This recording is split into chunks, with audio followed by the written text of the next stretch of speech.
Why? Because we genuinely care. In fact, some of our former clients were so moved by their experience working with us, they joined our team so they could help others to timeshare freedom. If you're stuck in a timeshare, give us a call. Let our family help your family. Call Wesley now for your free timeshare exit kit. 800-226-5454. That's 800-226-5454. 800-226-5454. The Carolina Swap Shop. Buy, sell, trade. Weekdays, 10 a.m. Call 888-331-0269. The following program is a paid advertisement and does not necessarily represent the views, opinions, or endorsements of Signal Hill Media Partners, its affiliate stations, or its advertisers. Say what you want. Welcome to We're Just Sayin' with Senator Vickie Sawyer and co-host David Coble. Join them each week as they provide the latest updates on legislation affecting North Carolina, from breaking down key bills to answering your live call-in questions. Senator Sawyer and David engage in meaningful conversations on the issues that matter most to our state. No matter your political affiliation, We're Just Sayin' keeps you informed and involved in the efforts to make North Carolina a better place for everyone. Welcome to the conversation. Well, good Friday morning, everybody, in our beautiful listening audience. We are just Vickie Sawyer. No David this week. He is out gallivanting the world as he has become a big deal. I think he's surpassed our small studio, Billy, and he's, we hope to keep him tethered and grounded, but increasingly it's become very difficult. We're going to have to build a bigger studio to accommodate his ego. his stardom. Well, there is a lot of hot air in Statesville today because we do have the Balloon Festival. So folks in our listening audience, make sure to go out and support the Balloon Festival that's going on in Statesville. And I am not alone. I do have a very dear friend sitting to my left over here that, as you can tell, it's election season because she is not only preparing for being on the radio, she's texting probably for campaign signs, the dreaded campaign signs, which I still hate. And she's wearing her re-elect Lisa Qualls shirt. Welcome to the show, Commissioner and Chairwoman Lisa Qualls. Hey, great. It's great to be here. Thanks.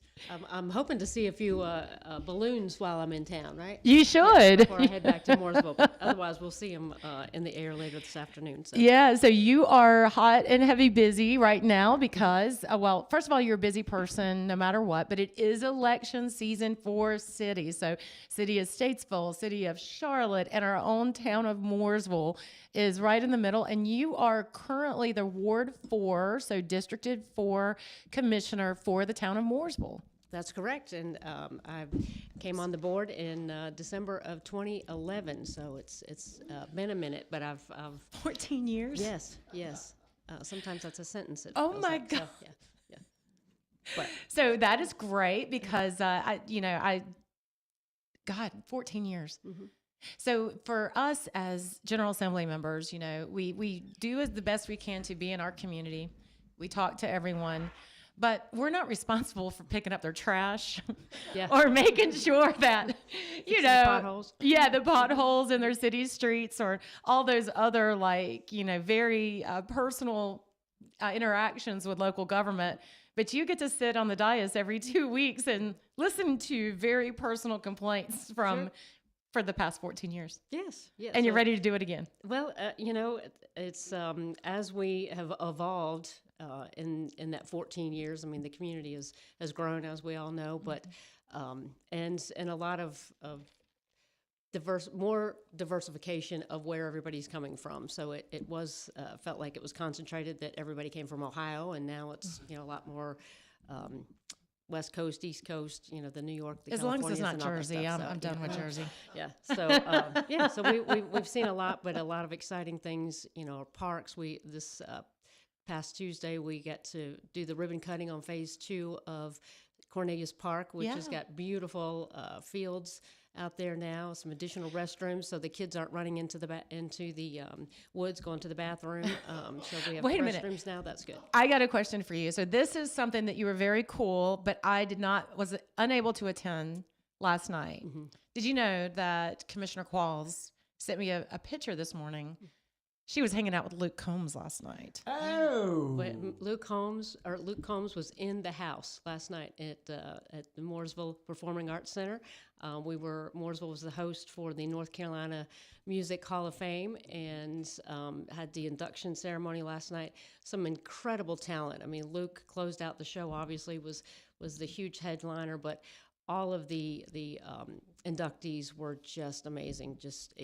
We were very, very blessed to have a lot of talent in Mooresville, and Luke was so kind as we got to talk to him a little bit on the red carpet, and said, welcome to Mooresville, and he said, well, because I spent a lot of time in Mooresville as I was growing my talent and getting out there, and first thing he says is, I was at the Bathtub Gin quite a bit. I said, oh, No my. way. Yeah, the Bathtub Gin. So the Bathtub Gym is a downtown.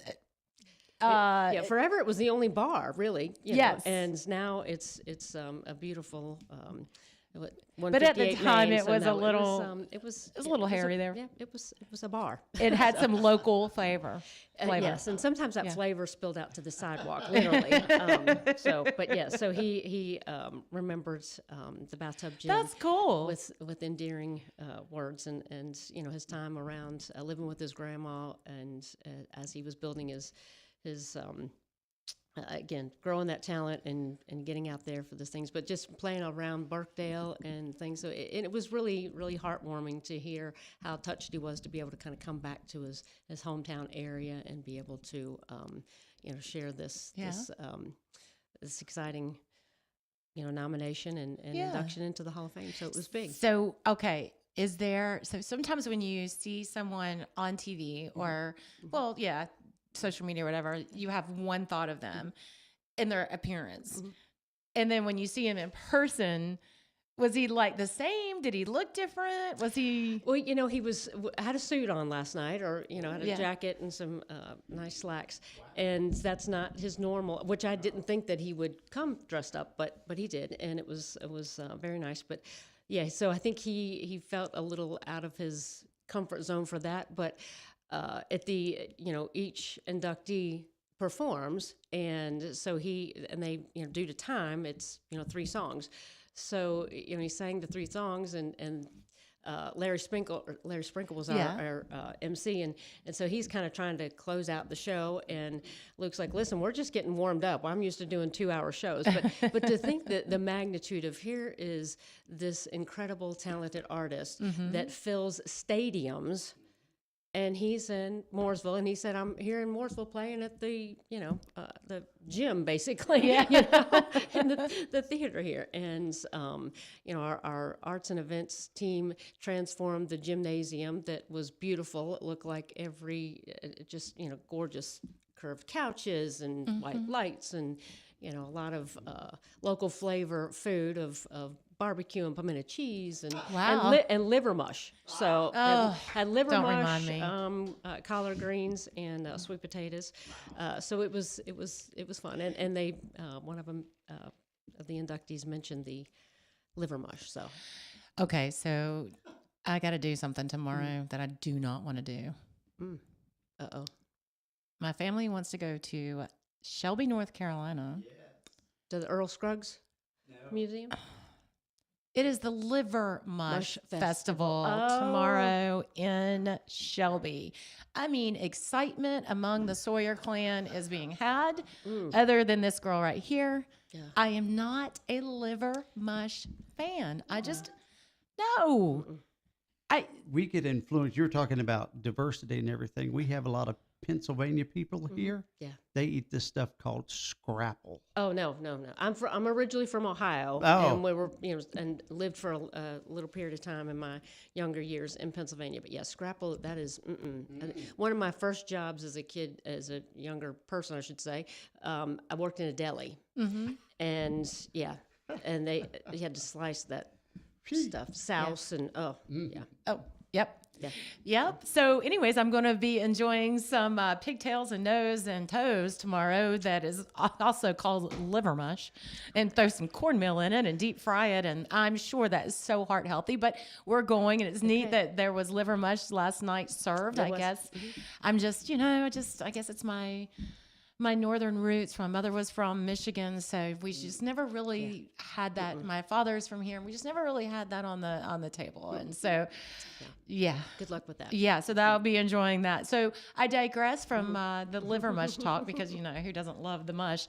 And you talked about earlier, you came from Ohio, and I love when you tell folks this. Like, I wasn't born in Mooresville, but I got here as quickly as I could. Absolutely. Yep. I did, literally. I came, it's, a whole long story, but, I came here and visited at the end of 1998 and actually came to a race and spent an extra day, and literally my best friend and I drove around the entire lake. So, wow. And I said, that's it. Of course it was blue sunshine like today, and said, I'm moving. And I went back to Ohio and kind of packed up, tidied up my business. I'm doing mortgage loans there as well, and said, I'm going. There's sunshine. I feel like I'm solar powered. So, but it's very gray in Ohio. It starts in October and it goes until like May. So it may not be cold, but it'll be gray. Yeah. And that is, so I came for the sunshine, the growth, the building, the new, everything sparkles. And people are just nicer here. Really? Yes. Okay. Nicer well, good than to Ohio. know. Yeah. All right. But I did. I absolutely got here as quick as I Well, we're could. glad that you're here, and then you put 14 years of your life in service into the town. And so I was looking back in the town of Mooresville and things that you've personally had to make decisions about, but like how it's changed since you started. So back in 2011, let me see where my notes are. We only had a population of about 29,000, and today we're at 55,837. Yeah. That's almost double. Mm-hmm. It's almost double in 14 years. It's crazy. The median, now I can't find my notes. The median household income back then was like 55,000, and now it's 96,000. Now, this one I thought was very interesting because when you first came, and Billy remembers this very well, because of the free trade agreement, we lost a lot of manufacturing jobs. So in 2011, the unemployment rate in Mooresville was 11%. Wow. And today it's at 3.2%. Yeah, that's huge. Yeah, I think we were, obviously boards and leadership way before my time. Whether by luck or intention, the lake is a blessing and a curse. The lake brings a lot of great things here, but when we want to try to travel north, south, east, or west, it's a little bit of a challenge. But we'll put it more on the positive side. So at that, like you said, the time that I came onto the board, the transition from the manufacturing to racing, and at that point, Lowe's corporate headquarters was starting their move too. So as that manufacturing was going away, new diversified economic jobs and everything, we're just very, very blessed to have the ability for those companies to come, and that means infrastructure. So the decisions that prior boards had to expand the water treatment and the wastewater treatment, that was huge. That was big to being able to have some of the different manufacturing, like Niagara Water. If we didn't have the water capacity, we would not have Niagara Water. So they're, buying a lot of water from Mooresville, and that helped bring the rates down, our water rates and things. So like I said, the prior boards, set up for the successes that we have now. And, success brings growth, and that growth has brought a lot of great parks, a lot of great employment with Lowe's, corporate headquarters coming, and then just has built Mooresville to be the hub of services in South Iredell and North Meck area. So it's whether you want to come shopping, you want to come to any warehouse club, we got all three main ones. Yeah. If, the big thing is healthcare. I mean, we are incredibly fortunate at this point to have, unbelievable health care from, Iredell Health Systems in Statesville all the way down to Exit 23 between, having Novant and Duke. Atrium now. And who would ever think Right. that Duke, I mean, if we didn't have solid growth and solid opportunity, there's no way Duke Health Duke Right. Health does not come to shrinking communities. Right. So having that health care is key. And, we bring in as many people for work into Mooresville every day as the number of people that leave and drive into Charlotte for work. So. And we're going to talk about now, so Lisa and I tag team a lot, but at the local, state level on transportation issues. And we're going to really dive down into transportation issues at the end of that. But part of the reason that we've had the growth is, and you have really drilled down into transportation issues, is to help manage some of that and alleviate some of that. So we're going to go through and talk about the blessings. Now, there are pains. There are always growing pains. There are always growing pains, not discounting those, but the blessings that we have based on our community. So I pulled today, I love Grok, by the way. Do you use AI? Yes. I love AI. It's like my new best friend. I don't think I'm going to need David Coble anymore. So I just love AI. He misses one show and he's he's replaced always by on the bubble. AI. Yeah, he's always on the bubble. But I looked at other communities that have a similar population in number and size to Mooresville and kind of what they are going through. And one that came out was Rocky Mount. Now, I recently have been through Rocky Mount several times because my daughter's at ECU, but also I went to a Trump rally. I've been to Rocky Mount and through it a lot. And it's beautiful, historic town. Its heyday obviously was when tobacco was king, so it's not necessarily had that resurgence that we have had in Mooresville, but similar population. So Eastern North Carolina, east of Raleigh, Rocky Mount, beautiful old town, but it hasn't had some of the growth blessings that we've had. So where the median household income for Mooresville right now is around $96,000. The median household income in Rocky Mount is $45,800. Ouch. Half, right? Now, where the poverty rate in Mooresville is 7.63%, the poverty rate in Rocky Mount is 22%. Wow. 1 in 4. That's tough. That is really, really sad.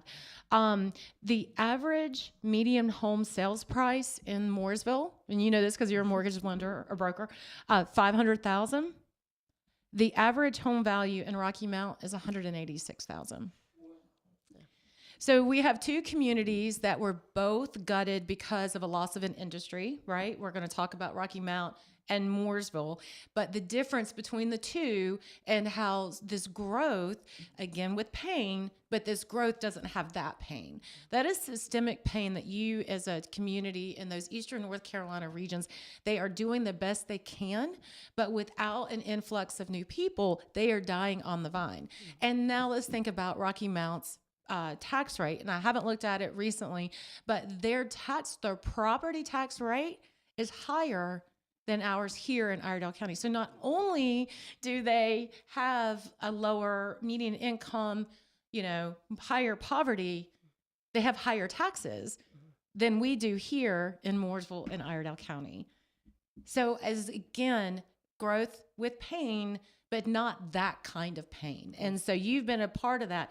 And some of the things I want to talk about, and I see like this false narrative that anybody, not talking about you, but anybody who approves a development in or around Iredell County, they're in the pockets for the developers. They are just getting paid. They're doing this.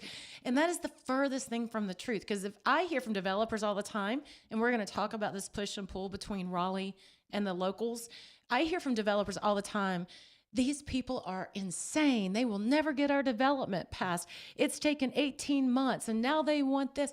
And it's really not true that you guys just allow a developer to walk in willy-nilly and to plan. So talk about, if you can, we got about 10 minutes. So talk about, if you can, what it is and how it starts that a developer walks into the town of Mooresville and how long and what you guys have to put them, or what the staff and then ultimately your planning board, then you put them through in order to actually get a development approved. Sure. So, most of the time, and it depends on, if it's a developer that's maybe developed in our region before, they're familiar with the process, so to speak, but they may come in and just have a back of the napkin, what I call conversation of, hey, here's the piece of property, this is what we're thinking, does this sound like that will fit into maybe, what Mooresville's looking to do and on that particular piece of property. And then they may take that back and then, kind of talk about, well, if it's going to be residential, is it single family? Is it townhomes? Is it going to be apartments? I mean, if it's going to be residential? And where does that sit in the land use? What's going to be the, road requirements, the stormwater requirements, all of the, how much of that property they can use. So it starts pretty early, just as again, back of the napkin. So at that point, the developer typically then will go back to their civil engineer, their, whoever's going to be the end user. And so they may have back and forth conversations with the planning staff for several months. And if it looks, if planning staff says, hey, you may want to reach out to the ward commissioner or the mayor or somebody, just kind of have a conversation with them of, does this sound like this is something that has potential or not? And kind of get some feeling. So, some developers reach out and say, hey, what do you think about, we're thinking this on that property. And, more often than not, we're going to go, I don't know. You haven't given us all the facts. We don't know what that's going to look like. And if it's something really terrible, we'll go, oh, good luck with that. I've heard that conversation from you more than often. Yeah. I've heard them conversation, like we'll be at dinner or something and somebody will come up and they'll talk to her. She's like, yeah, no, that does not sound like something I could support. You're not very kind sometimes about it. You're no, like, I'm pretty direct. Yeah, well, I'm not, directness is good. Right. So it's and there's a lot of them that, and I know that there are developers out there that kind of keep the score and they're like, okay, let's see. So for Commissioner Qualls, we're one of 7 projects. They'll bring, they brought 8 projects, and I've only said okay with 1. So, but anyway, so they're going to go through that process back and forth with staff again, talking with electeds, and then they finally have an actual plan to bring and have presented to the staff with all of the details and trying to follow the Unified Development Ordinance and the land use plan. That's, so many, there's, 2 guiding documents. One's legislative, the actual rule book, and then the other is just a guiding document of is this what we want the community to look like in 50 years? Mm-hmm. So that land use is really just a guiding. It's not black or white. This is what you make the decision on. It's very subjective. But again, to try to have growth that goes along with what's going to fit there and what we see for the future. The Unified Development Ordinance is the rule book. It either meets this as far as all of the setbacks and if it's going to be single family, what's the density on that? What does that require then for stormwater and roads and all that? So by the time the staff gets the actual full package, and some developers are great at bringing in very clean presentations of plans and details, and then others kind of bring that back in the napkin, and so they get it sent back several times going, no, we need this particular plan lined out in this measurement. So it's the old adage, junk in, junk out. So as they go through, and they may go back and forth several times with the staff. Again, it depends on how well they've done their job of presenting their homework, if you will. And then every department reviews that as well. So if it's going to, it has to go to engineering for stormwater. If it's going to go to transportation, if it's going to go to engineering, transportation engineer at that point, fire, police, water. So it goes to a lot of departments. That can take 6-8 months. Back and forth how long they've got to that point. Then they go to planning board. And once planning board hears it, then it gets scheduled with the board. So sometimes that can be a 6-month process. Sometimes it can be 18 months.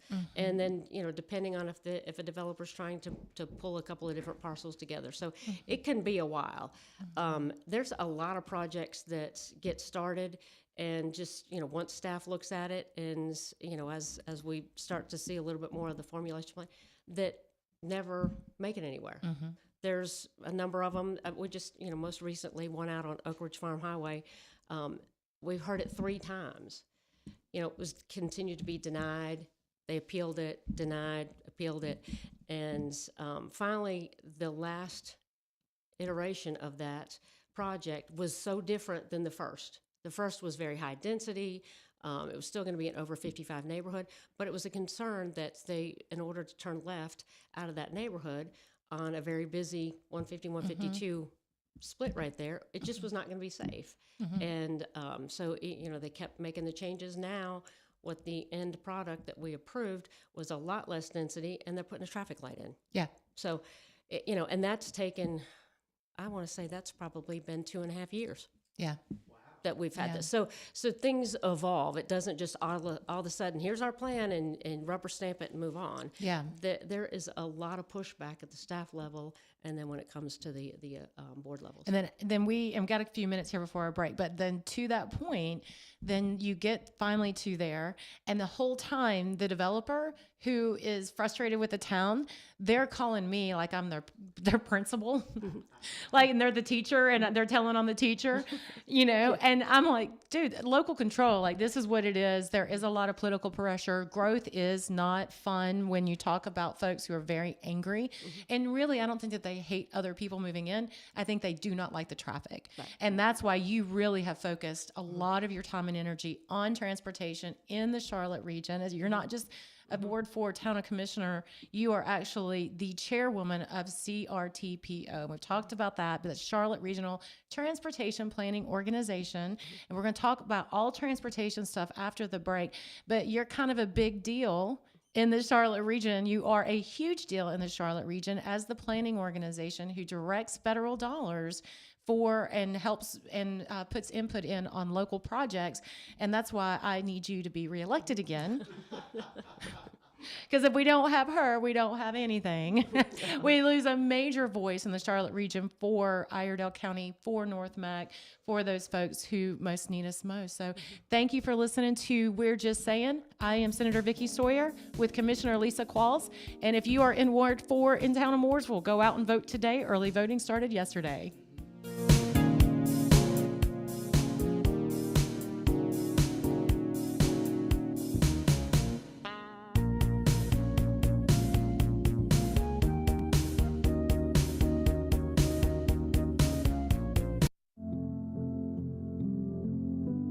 Kids across America are going to school hungry.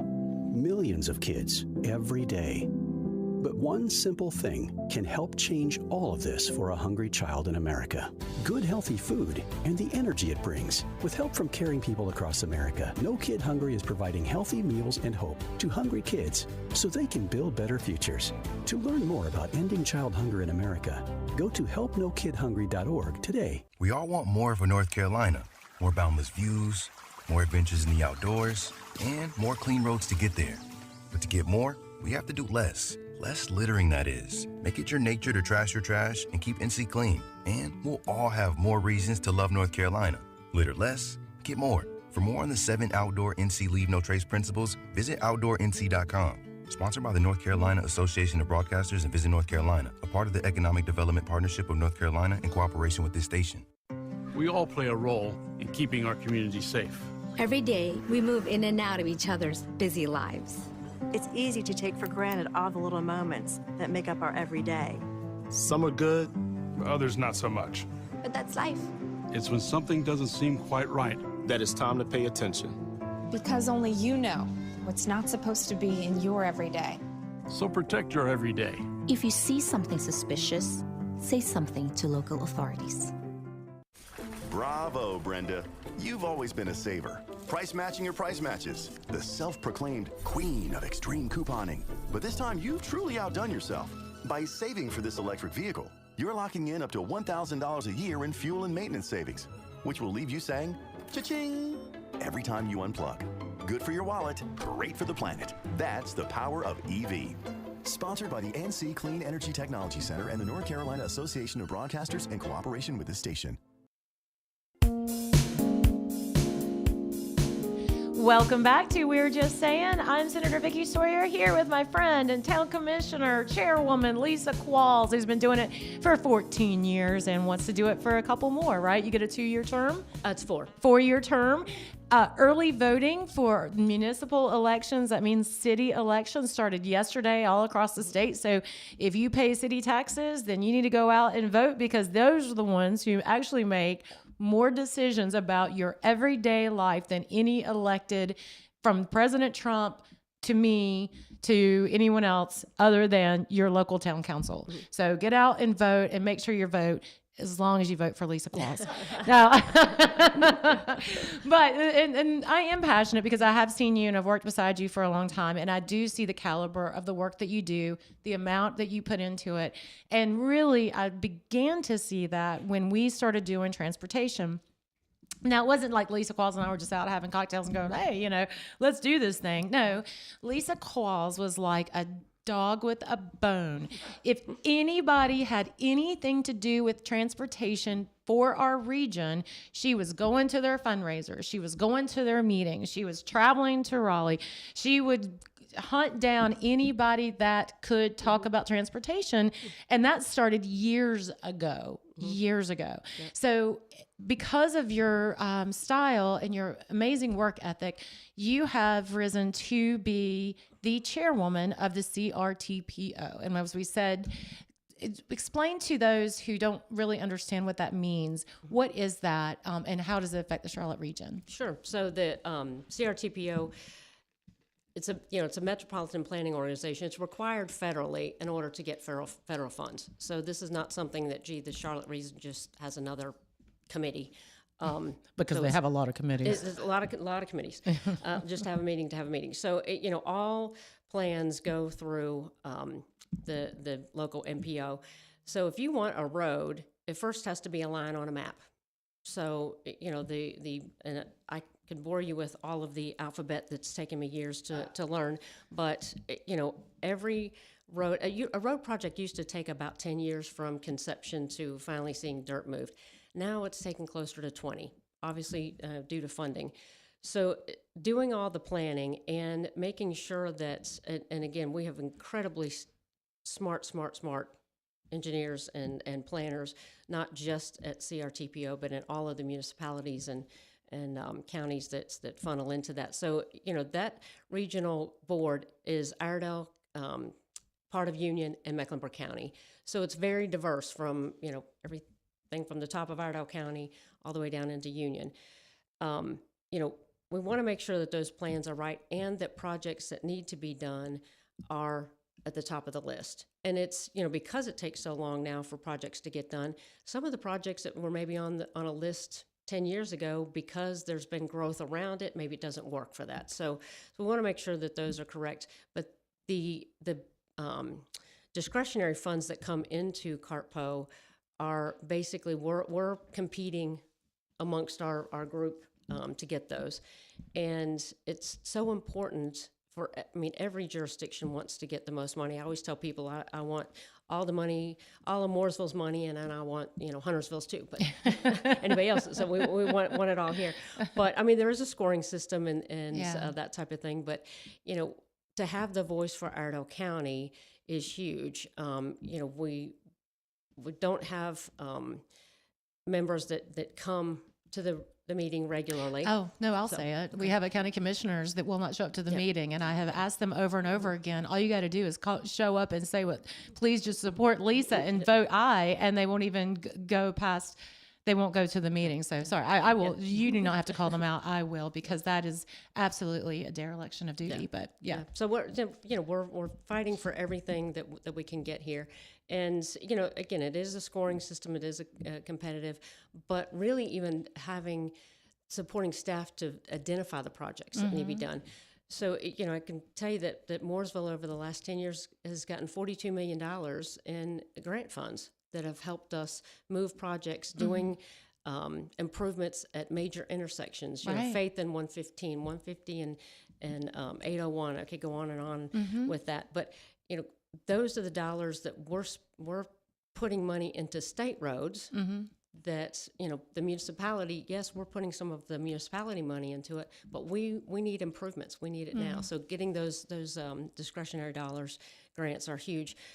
Upcoming, what's really, really going to be important, I mean, it's been important the last 10 years and such, but with Mecklenburg County's referendum for the transit tax, it's not just transit, it's also has road dollars in it. So each of those municipalities will have more dollars for transportation, for roads, sidewalks, everything that they need. We're not going to have that in Iredell County. So while the legislation talks about how they can't spike the STIP with that money, it doesn't talk about the discretionary dollars at CARPO. So we missed that. Yeah. So Crud. what happens with that? Like this cycle, we have $51 million in discretionary dollars. Next year, because it depends on what the federal government sends and such. So we're about to take, as Iredell County and Mooresville, we have a knife going to a gunfight next year. So having the voice and keeping the voice and keeping that chairmanship in Iredell County, to me, is crucial to what that's going to look like in the future, and making sure that, we identify this as a problem, so let's change how the scoring is about putting matching dollars in that for next year for those grants. So, we have to have that voice outside of Mecklenburg County and hanging on to that. So I get so frustrated because, I really wanted a Murphy DiManio approach on the sales tax thing, because for this very reason is that it's picking winners and losers. I think every community across North Carolina should be given the tool in the toolbox to be able to invest in their own. But anyways, I'm on my soapbox, but it's very, very frustrating. Okay. So now that I know I got to go back and fix that. Thank you for that. I also want to talk about, there's 3 major initiatives that are coming up that's under your purview. So when you started in 2011, you started in a hailstorm of toll roads. Remember? Yes. Do you remember that? I don't know. Do you think she remembers it, Billy? No, you think that's just gone. You're like, here you are, newly elected, and you're ready to go, and next thing you know, you've got this whole toll road thing. So we don't have to rehash old stuff. But now it's interesting that you've come back full circle. Another reason why you need to be reelected, because there's another conversation at the state level that doesn't involve you and me. It involves the Department of Transportation and the toll operator about possibly opening up 77 North contract to do other things, correct? That's correct. To have some amendments, yes. Yeah. So it really, yes, you're right. There's a lot of memories from that time in 12 and 13. It gave us Governor Cooper. And a lot of lessons learned, which, obviously we all from the DOT in Raleigh all the way down don't want to repeat those. But yes, the unique opportunity has come along. And what's opened this is, as many people that know if they've traveled 77, that the portion of the toll roads that's in Mecklenburg County are 2 lanes. You get to Iredell County, it's only 1 lane. And that really, I think at that point was a financial situation of how much is it going to cost and that type of thing. So now the request and proposal has come from Mobility Partners to the NCDOT of, hey, let us study what it would be to do the managed lanes 2 lanes, to expand that to 2 lanes in Iredell County. But then let's also, as we come to find out, let's also study what it is to be trucks, tractor trailers on that. So the first thing that people say to me is like, well, they always told us there couldn't be tractor trailers on there. I'm like, well, it's a money thing. You're going to have to just shore that up. So, as you and I have learned over the last year, is that these conversations have been ongoing. In November, we will hopefully hear more of what that proposal will come from Mobility Partners to the DOT of what that is going to look like. The original contract was so controversial and just such a bloodbath, if you will, that nobody really wanted to sit at the table. We cannot do that this time. And of course, I've sent my Santa list. I love it. Your Santa list is awesome. Let's tell everybody your Santa list. So my Santa list from basically 485 up is a direct connect from 485 onto 77. And then coming on up, obviously Cornelius wants exit 27. having the not necessarily hardening of the shoulders, but the continuation between interchanges, so that there's more of a local road, like what we have at between 35 and 36 up here. Having access at exit 31. Of course, my big wish was a direct connect to 31. We have, well over 4,000 employees that go to Lowe's corporate headquarters. To have a direct connect. If not a direct connect, at least some access on that. Helping their support for exit 38 and soft toll cap. That's really the number one thing. That is the number toll cap. And what is that? Okay, so when we're talking about soft toll cap, because now we're getting into the alphabets of transportation, which if you're not a transportation person, it's hard to understand. So explain what that means, because really this is what I hear. It's so stinking expensive to get on those toll lanes. I feel like, I went the other day, I think I may have spent $45. Yeah. I mean, and that's one way. Yeah. And you might have just got to exit 28. Yeah, I know. Yeah. And that's what you and I hear a lot from everybody. So your number one push is to cap these tolls. Like this is nuts, the amount of money that you're charging our community to use these lanes. Right.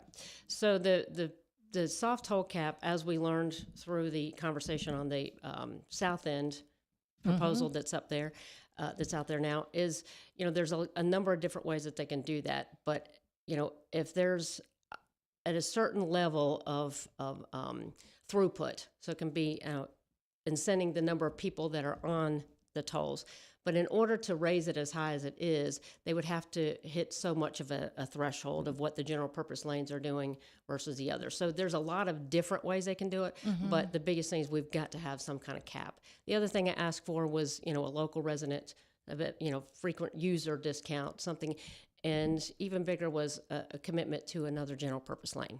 Yeah. So like I said, I got my, my whole laundry Santa list, Right. and that's just of what I've learned over the years to be able to bring that to the table, and I feel like if there's turnover, nobody's going to be there to do it, right? Because I'm not privy to those conversations. You're not privy to those conversations, but we're adjacent to them. Especially with you being the chairperson for CRTPO, that's going to be in front of you, and you guys have input on 77 South as well. Again, this is not something that you or I personally signed the contract on. I have to be very clear about that because folks see our name in transportation and assume that we're out there with hard hats and bulldozers, and we are just not. That is not something that's the Board of Transportation that does those kind of things directed by the governor. And so as we move forward, you and I are sitting at the table going, hey, remember, we were here during this bloodbath before. Right. Listen to us now. We're the ones hearing from our constituents that this is way too expensive. But if you're going to charge us, then I want about 4 new exits on 77, and I want a toll cap, and I want an extra general purpose lane. I mean, if you're going to do this to us, then why don't you correct the past and move forward with a better future? Right. That's exactly where we're at. Yeah. So we just want to be at the table to be able to have those conversations. We don't want the conversations to be just NCDOT and Raleigh talking with the mobility partners and their corporate folks. That we need the people that are driving it every day to sit there. So that's what their commitment so far is. That yes, but we're waiting to see how that goes. And so my issue and what I want to worry and really am concerned about is now that we have this opportunity, and if it should happen, how do we structure that deal to make sure that the dollars that are collected on 77 North and South stay in the Charlotte region? There is a push at the state level from others, not me, to take the money that could be generated from these tolls and distribute it across the state. Now, I'm not a fool. I know at some point there has to be some sharing. It's not because we talk about Rocky Mount, poor Rocky Mount. I get the fact that, we need to reinvest in the entire state. But for our community, if we are to get these toll lanes and they give us the state of Georgia got $3 billion for their latest toll project, that's just on the top. How do we keep that money in the Charlotte region where it is so desperately needed, right? And so those questions, and again, if you don't win re-election, then we don't get to have those seats at that seat at the table, and it's a big deal for our area. So that for those of us who are concerned about growth, who are concerned about traffic, and then lay the blame at current boards or past board members, please don't, do a little bit of education, understand where you're at, because you are the best advocate that the town of Mooresville and Iredell County has for transportation, bar none. Absolutely bar none. So we're talked about 77 South is coming up. That contract is out, and I guess they're getting ready to come. What is up with 77 So that South? whole process, as again, that area was identified clear back in the fast lane study in 2005. Right. So this isn't something brand new. So long story short, we've come this far, and the lessons learned from the north end, the Turnpike Authority and NCDOT came to Cartpo and said, okay, here's your choice. You can either, if you want to try to do this without this being a managed lane, then the cost is so tremendous that it will never happen. That NCDOT just doesn't have the budget. So it very quickly came into, yes, it's got to be a P3 in order to get this done. So right now we're in the phase of RFQ, so request for qualification to see even what companies financially are qualified, technically are qualified. And all of the pre-meetings that the group working on this, again, it's the Transportation Authority, the Turnpike Authority and NCDOT and their engineering firm, there's been well over 200 some people that have come to meetings to hear about this. So the path of moving forward was that you must have a working group that put together kind of the non-negotiables of what we want. Number one was competition. So we did that through Cartpo. We had a small working group that worked with the NCDOT group to put together, here's what those are. So they listened to our concerns and put the RFQ out. So the RFQ is due back in the middle of December. They'll review those and come back with the top probably 3 firms that then will go out for the request for proposal. So that will be the design, that will be all the financials, all that. That's going to take about 18 months. And I understand those companies that actually go to that step are probably spending, anywhere from $6 to $10 million putting that together before they ever come back, with that and get to the next thing. So it's a long dating time frame. So it's a long engagement period. It's very, very long. With multiple fiancés. Yes. And then, what I've learned is... I'm into that. I think that'd be fun, you might be in the running of the one week, you might not be in the running next week. Yeah. So the competition will breed a lot of great innovation and really getting the cost down and what are we going to get. Right. It's all about the deal. Because there's not that many folks left who are at the local elected that remember the pain of 77 North. That the most folks have cycled out or, have no longer around. I know there are a few, but, and I thank you for continuing to be dogged about, hey guys, do not do this again. Yeah. Just do not do this again. It was absolutely terrible design and implementation. But the crux of the matter is, and we've talked about this on the show before, and this pain is painfully aware, there's not enough money in North Carolina to meet the transportation needs that are for us right now. Some of us, and I still feel this way, anytime I'm on 85 in Rowan County, I get mad. Just hopping mad because they've got 4 beautiful lanes both ways, 8 lanes, concrete no less, going from Charlotte to Raleigh in some of those areas that are that big, and that's free as a bird. Now here, us 77 folks, we're stuck with these managed lanes because, and why is that? We pay the same taxes. I get all of that. But you have to get past, and I've had to get past that, because when you realize that if the 10-year STIP or the State Transportation Project Plan were to be fully funded, and if we actually had enough money, I think they said we're $32 billion behind the 8 ball. So there's just not enough money to construct 77 South without a private-public partnership. It's just the way it works. Right. And the only other way to do that is each and every one of you want to increase your sales tax by 10% or 10 cents every time. And we have a 20% sales tax for, a certain amount of time to go to transportation. That's not going to happen. Right. We in North Carolina do not do property tax for transportation, right? It's all through gas tax. So there's no other way to really raise these funds other than going to the private market. And that's where we're stuck, right? I mean, that's just where we're stuck. Yeah. So you're trying to make the best out of the situation. Yeah. No, yeah, we want to make the best out of the situation that we have. It's not that we want toll roads. Right. It's just they're the devil we have to dance with, and we're going to try to make the devil not as bad as. Yeah. It's kind of like development.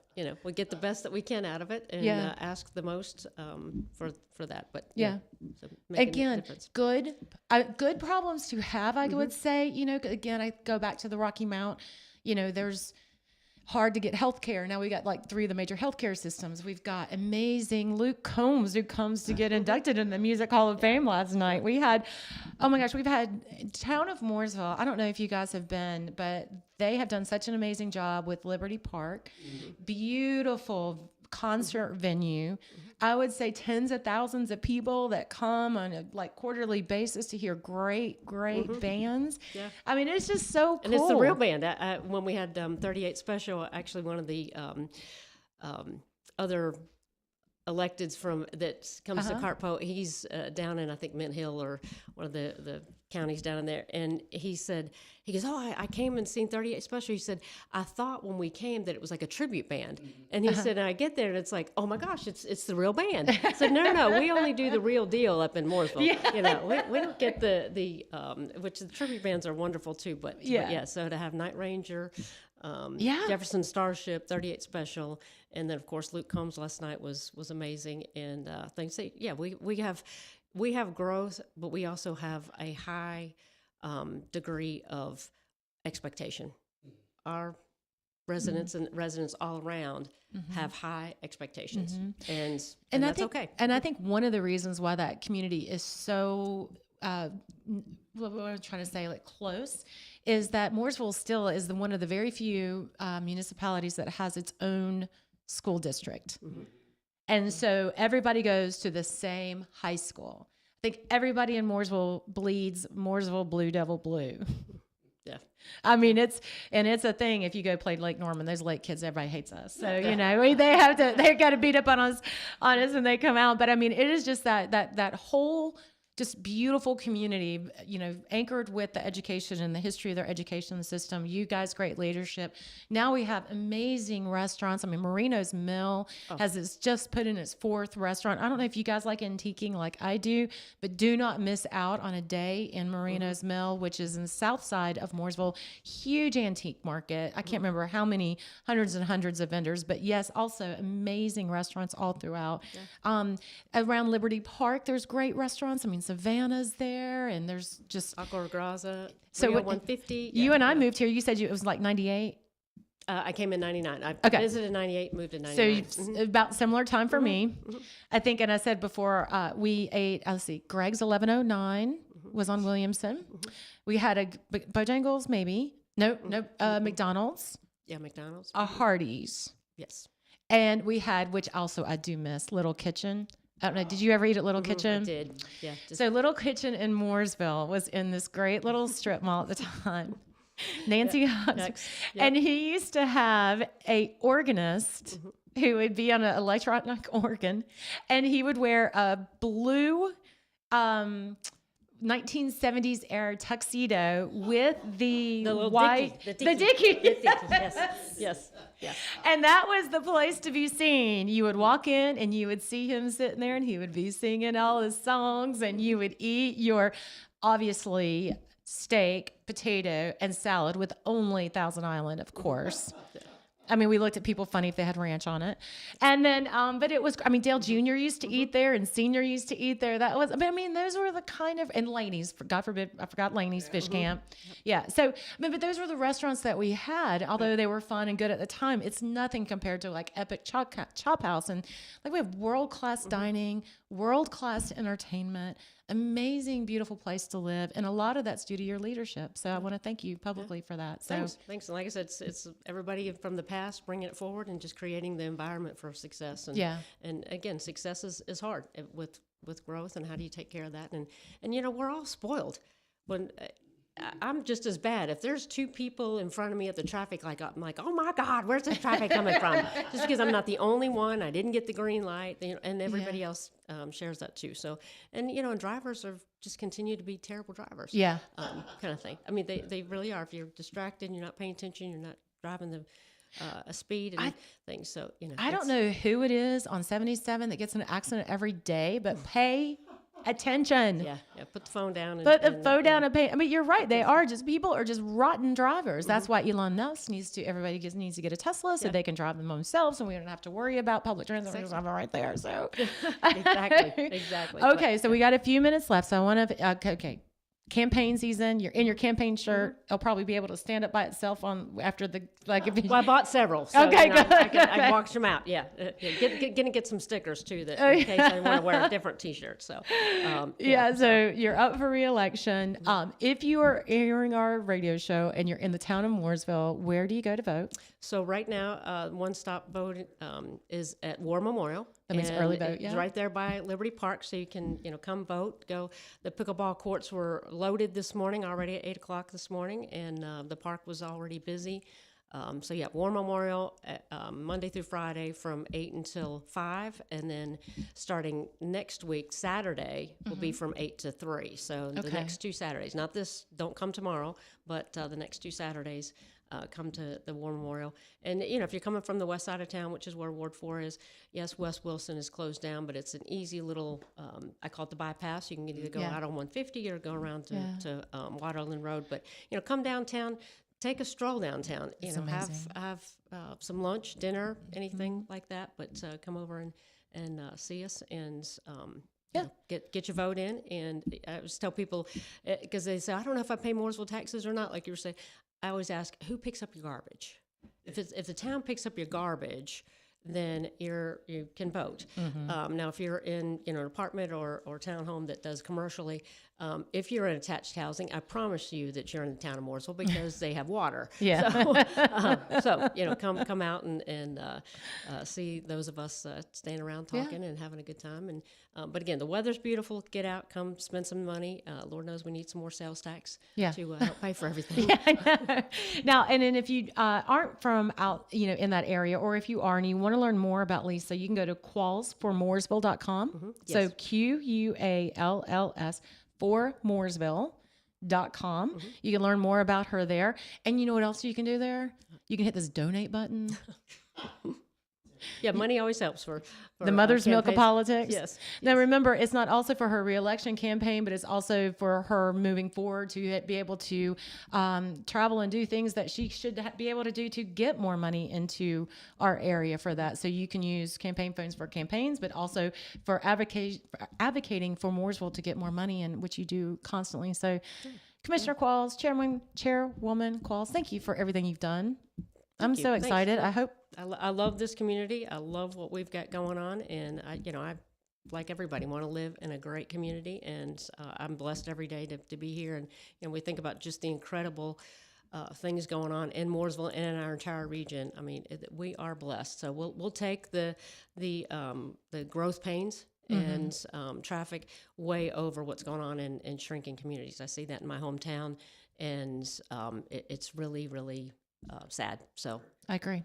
So we're asking you to count your blessings while you're in traffic. Yes. Yeah. Look around. It's beautiful. You're going to see, hot air balloons. Yes. The next several days. Yes. So just look to the skies. Yeah, yes. Look to the skies. Say a little prayer, and know that Lisa Qualls is out there trying to work her hardest to make sure that you don't sit in traffic that much longer.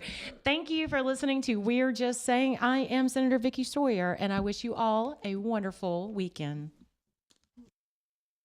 Say what you want. Thank you for tuning in to We're Just Saying with Senator Vickie Sawyer and co-host David Coble. We appreciate your time and input as we discuss the issues shaping North Carolina. Stay informed, stay engaged, and we look forward to having you join us again next week for more updates and insightful conversations. Take care and keep participating in the conversation.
gave proof through the night that our flag was still there. Oh, say does that star-spangled banner